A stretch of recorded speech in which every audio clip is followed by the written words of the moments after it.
Good evening everyone and welcome to another of Qwizical's Guides to with me, Qwizical. And today we're going to be looking at a particular type of endgame. We're going to be looking at the tile stick. So what is a tile stick? Unfortunately it's not gluing the tiles to your opponent's rack. It's actually when your opponent or yourself gets stuck with a tile that doesn't play on the board legally, so there's no valid play for you to make. And this is one of those situations where your opponent can actually gain a lot in terms of spread points, in terms of positioning, if they know that you've got a tile that you cannot play. So we're going to look at a scenario where we can potentially get our opponent tile stuck. And, you know, how are we going to go about doing it? Well, for a start, we need to have been tile tracking so that we know for sure that our opponent has got a letter or several letters which they can get stuck with. And in this case, our opponent can get stuck with the Q right here. Now, if we look at the board, you know, because we need to look at the board every so often, if we're trying to work out what our opponent is going to play on this board, where can the Q go? Well, there's only one place for the Q, and that's here. Onto the Eye of Oilia. So in order to maximise the tile, in order to make the tile stick happen and maximise our spread, we're gonna have to block. So really, you know where you're gonna have to play. It's just a case of doing it, really. So in this situation, you may be tempted to play a really high scoring word, something like taxi maybe. That blocks it off, or maybe taxis here.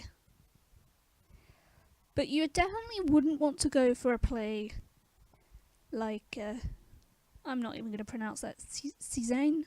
My French has gone down the pan recently.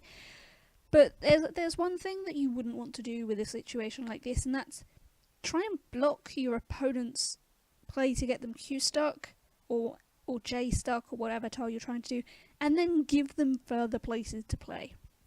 So one example that I know from a really long time ago, my sister managed to get Q stuck.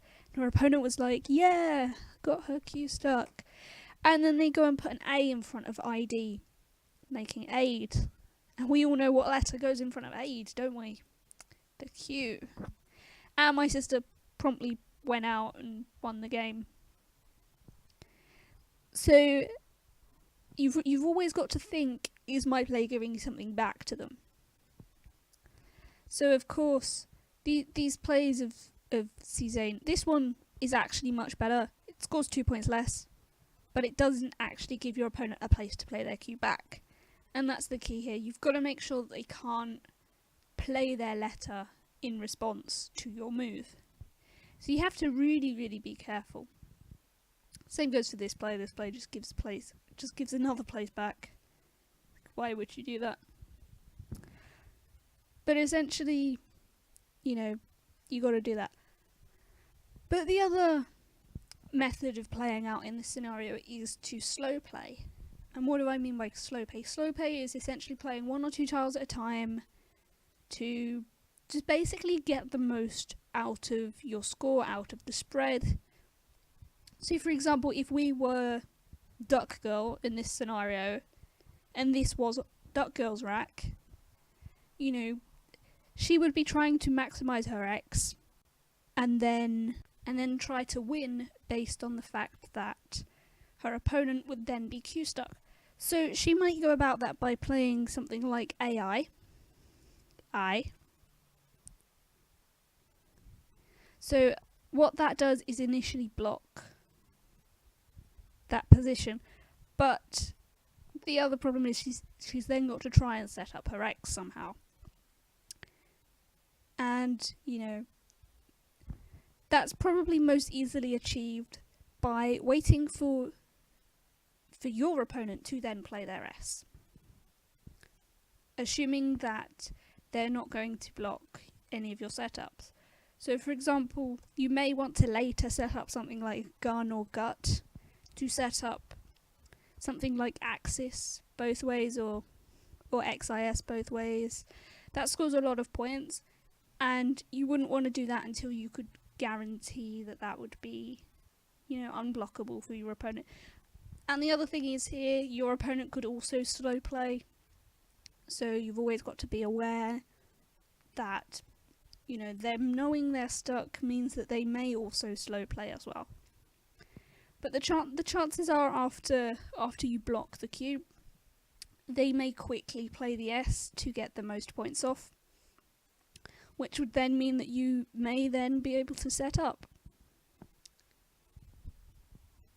So, that's our example over. Let's go to the summary. Point number 1, tile tracking.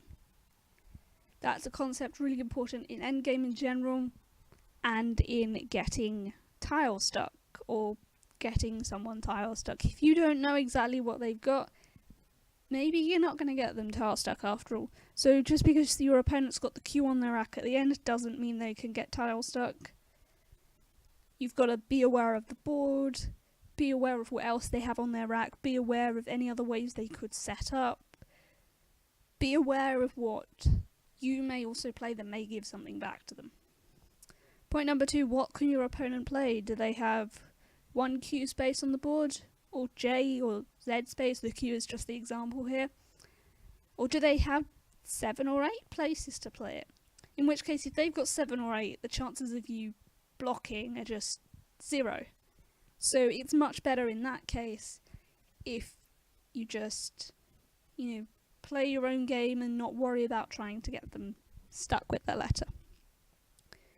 Point number 3, I've already discussed. Can you block with their players? If you can't, you might just have to go and maximise your score. If you can, you may want to do point number 4, which is slow play, which is just playing really, really slowly, not using up all your time, but playing 1 tile at a time, trying to get the most points as you can from each tile on your rack. And because you're able to get the most number of points from each tile on your rack, you're then able to catch up potentially even a 70-point deficit in endgame. And that's something to really consider, that you can catch up from, say, a bonus or so behind, despite not having to play a bonus to win. Now, it's important to remember this is a really, really rare scenario. This is something that I haven't seen happen or experienced happen myself for a really, really long time.